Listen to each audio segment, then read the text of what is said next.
Let me tell you something that will probably get me canceled, but I'll say it anyway because someone has to. Modern men aren't running from love, they're running from self-destruction. Everywhere you look, men who should have everything, success, health, confidence, stability, are sitting alone. Not for a week, not for a season, but for years. And it's not because they're broken or bitter. It's because they've started to think logically. They've realized that in today's world, dating isn't a romance. It's a high-risk investment with guaranteed loss. Think about it. If a man told you he was about to put his entire life savings into a slot machine that pays out 3 times out of 10, you'd call him crazy. But that's what modern relationships look like for men. You risk your peace, your money, your future. And if it goes wrong, society doesn't just shrug. It blames you for playing the game in the first place. The emotional math no longer adds up. You can give your best years, your loyalty, your financial stability, and still be told you're not enough. Men are seeing this everywhere, friends losing half their income in divorce court, co-workers destroyed by false accusations, good fathers alienated from their own kids. The message is clear. The risk is sky high and the reward is shrinking every year. So when you see men choosing solitude, it's not cowardice, it's self-preservation. They're not hiding from women. They're opting out of a system that punishes effort and rewards manipulation. The rational choice isn't to play the game. It's to walk away from the table entirely. Let's talk about what dating has become, not emotionally, but economically. Imagine walking into a marketplace where the prices don't make sense. A used car sells for the price of a private jet. A scratched-up wristwatch is listed as luxury edition. You'd laugh, shake your head, and walk away. That's exactly what's happening in modern dating, except instead of objects, it's people putting themselves on the market with inflated expectations that defy basic logic. Dating today feels less like connection and more like applying for a job you'll never get. The resume requirements? Be 6 feet tall, make 6 figures, own property, be emotionally fluent, spiritually grounded, socially charismatic, and preferably have a past that's both mysterious and spotless. Men open apps and swipe through endless profiles that read like corporate job postings for the position of perfect man. And each time they're rejected, they're not just losing a date, they're getting a reminder that in this game, the odds are designed to humiliate them. The irony is, most women demanding all this aren't bad people. They're just victims of the same illusion machine, social media. They scroll through highlight reels of millionaires and influencers, compare every man they meet to those digital mirages, and convince themselves they deserve that lifestyle. Not because they've earned it, but because they've been told they should never settle. Every post, every quote, every queen energy reel reinforces the same lie. You are the prize, no matter what you bring. Meanwhile, men sit on the other side of that screen, quietly calculating. They see a landscape where effort doesn't equal reward, where sincerity gets mocked, and where even decency has no market value. So they stop trying. Not because they hate women, but because they finally understand the rules. You can't win a game where the goalposts move every time you score. You can't build something real when the other side treats love like a luxury brand. This isn't about bitterness. It's about economics. In any market, when prices rise beyond value, buyers disappear. The same applies to relationships. The more inflated the expectations, the fewer genuine connections remain.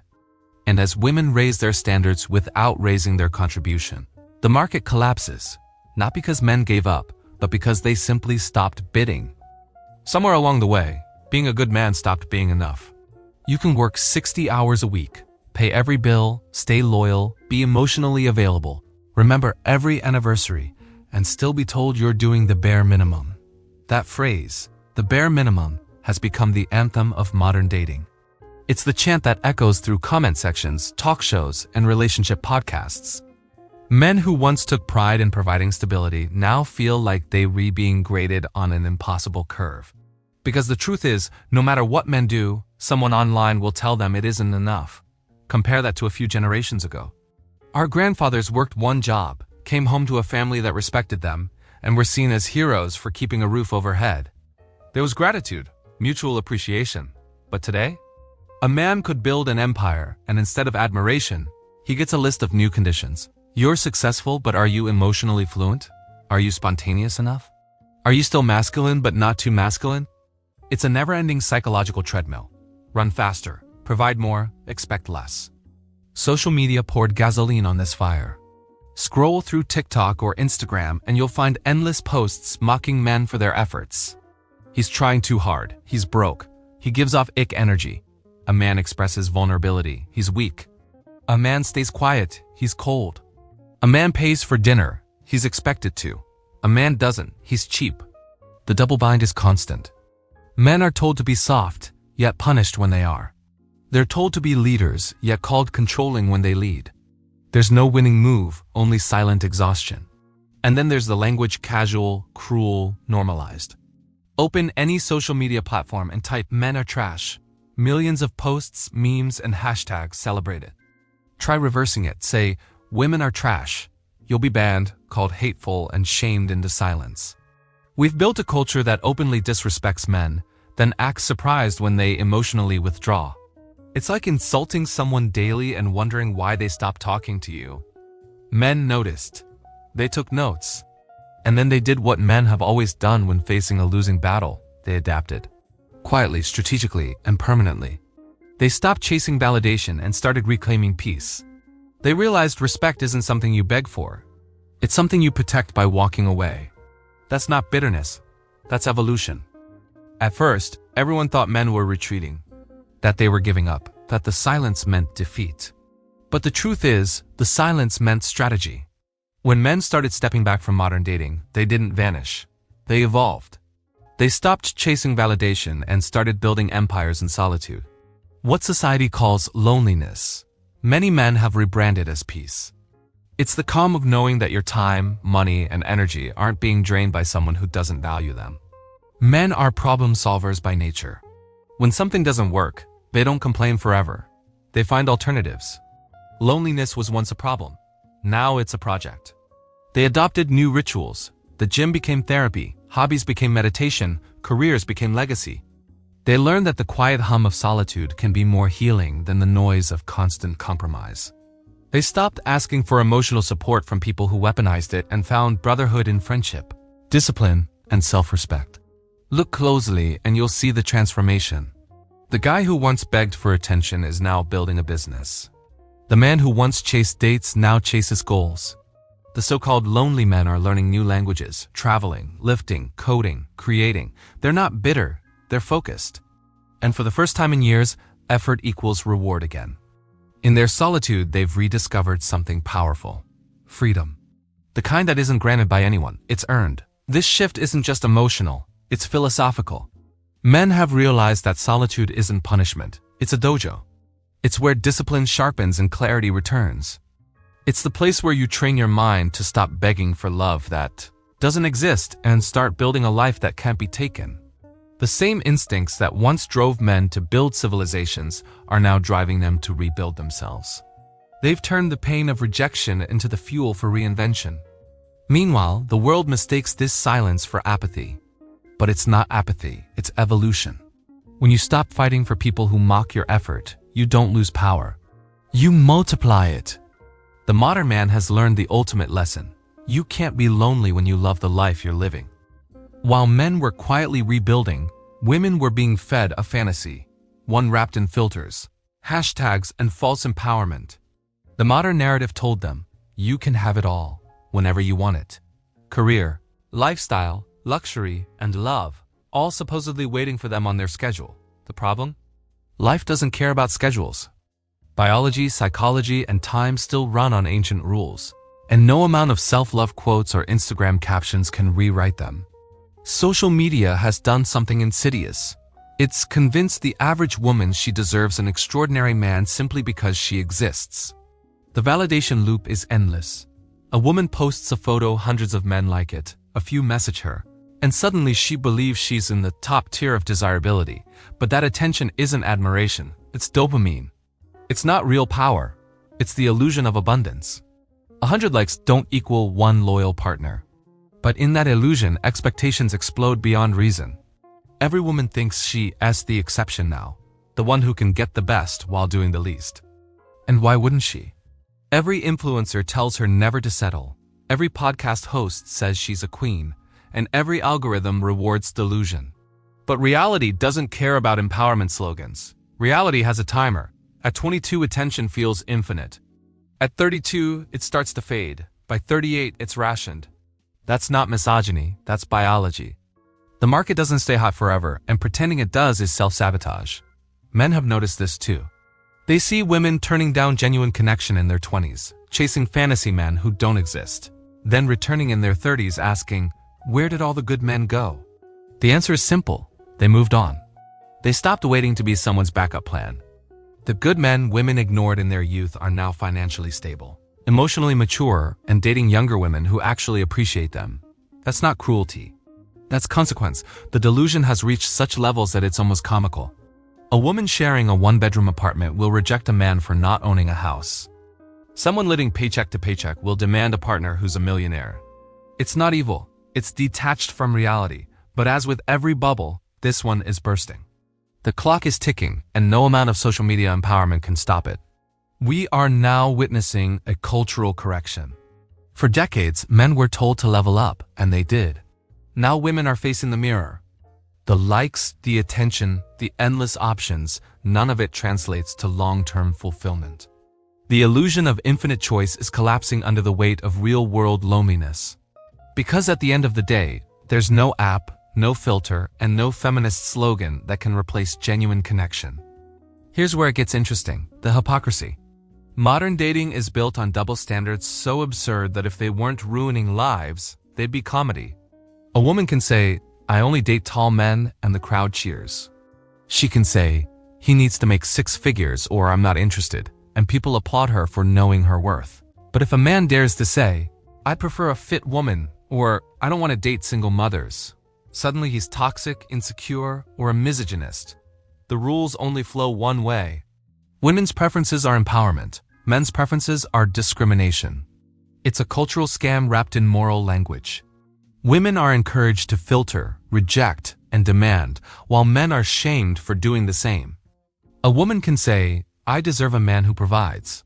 But if a man says, I deserve a woman who respects me, he's labeled controlling. She can want a millionaire. That's ambition. He can want youth or kindness. That's predatory. You see the pattern? Every masculine instinct is pathologized. Every female impulse is sanctified. And yet, despite the social policing, the truth keeps leaking through. Men are quietly walking away. They're refusing to participate in a rigged game. They've learned that no matter how progressive the rhetoric gets, the outcome stays the same. They pay, they perform, and they're still the villains. Men no longer buy the guilt trip that they're responsible for everyone's happiness but their own. They've started saying no, not out of hate, but out of self-respect. You can see this cultural tension everywhere. Dating shows where women mock average men. Social media clips where women brag about using guys for free meals. Songs and trends glorifying hot girl summers, while shaming men for doing the same thing in reverse. But here's the twist. The double standard has backfired. The shaming stopped working. Call a man an incel, and he shrugs. Call him not a real man, and he laughs. Shame loses its power once people stop needing your approval. That's what's happening right now, a mass withdrawal of male validation. The same attention and effort that once fed women's social currency are drying up. And when that happens, the outrage grows louder. Suddenly, the same women who mocked men for being lonely are asking, where did all the good men go? The answer: they stopped playing a game where the rules punish them for trying. This is the great irony of the modern era. The very empowerment movement that promised freedom for women ended up freeing men instead. By rejecting the double standard, men discovered something radical: peace. They learned that saying no doesn't make you bitter. It makes you powerful. Let's strip away the noise for a second. Forget the hashtags, the think pieces, the endless debates, and look at the math. Men today are performing a cost-benefit analysis of relationships, and the numbers don't look good. A man marries, works hard, builds a home, and if things go south, he stands to lose half of everything he's built. Not just financially, but emotionally, socially, even psychologically. The system doesn't protect him. It punishes him.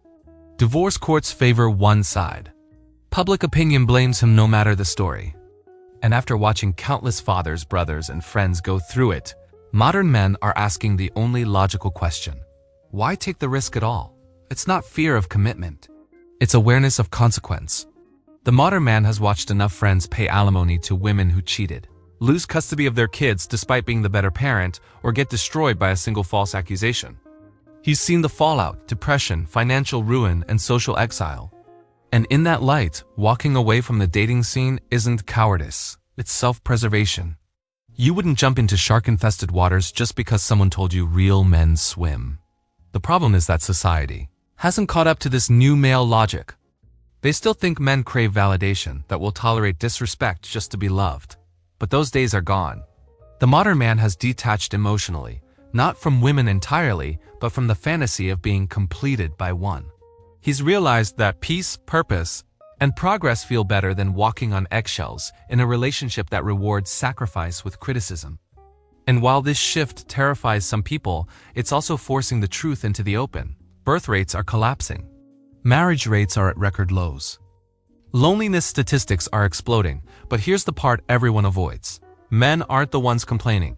For the first time in history, men are okay being single. They're traveling, investing, building. They've accepted solitude as a legitimate lifestyle, not a symptom of failure. Meanwhile, women, the ones told they could have it all later, are discovering that later doesn't always come with options. This is the paradox of modern progress. The more freedom we gave people to choose, the fewer people chose each other. The more we told women they could do better, the fewer men qualified.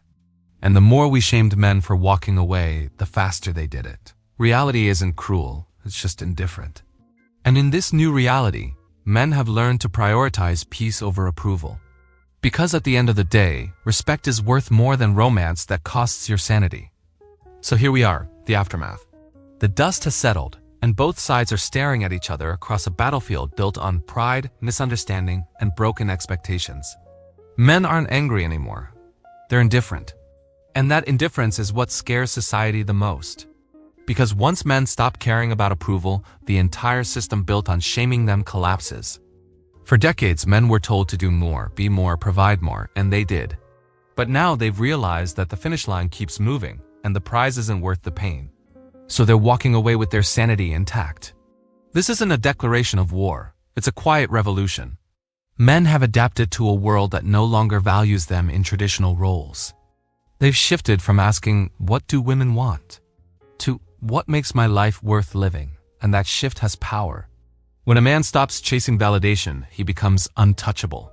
His focus turns inward, his health, his wealth, his purpose, his peace. He's not bitter, he's reborn. The same solitude that once felt like exile now feels like sovereignty. And for women, this is the reckoning no one warned them about. The illusion of endless choice was a beautiful lie, but a lie nonetheless. The men they ignored in their 20s aren't waiting in their 30s. They've moved on. The attention that once came effortlessly now requires effort. The admiration that once filled their phones now demands humility. This isn't punishment, it's equilibrium. Nature always finds balance, even when humans don't. If there's a lesson in all this, it's that both genders are facing consequences of their choices. Men who gave up their purpose for relationships learned that love without respect is hollow. Women who treated men as disposable learned that independence without companionship feels empty. The game wasn't rigged, it was just misunderstood. Happiness has always required reciprocity, not entitlement. So where do we go from here? Maybe the answer isn't to hate, but to reset. For men, the path forward is clear. Build yourself into the kind of man who never needs to beg for validation again. Make your life so full that love becomes a bonus, not a necessity. For women, maybe it's time to question whether your standards come from genuine self-worth or social media fantasy. Because reality doesn't negotiate, it just corrects. The truth is simple, reality is undefeated. It doesn't care about feelings, fairness, or followers. It only rewards those who adapt. And right now, the men who learn to find peace in solitude are thriving while the world still argues about who's to blame. So maybe the real message isn't about gender at all, it's about growth, adapt or vanish, learn or repeat. Because the clock is ticking and time, like truth, waits for no one.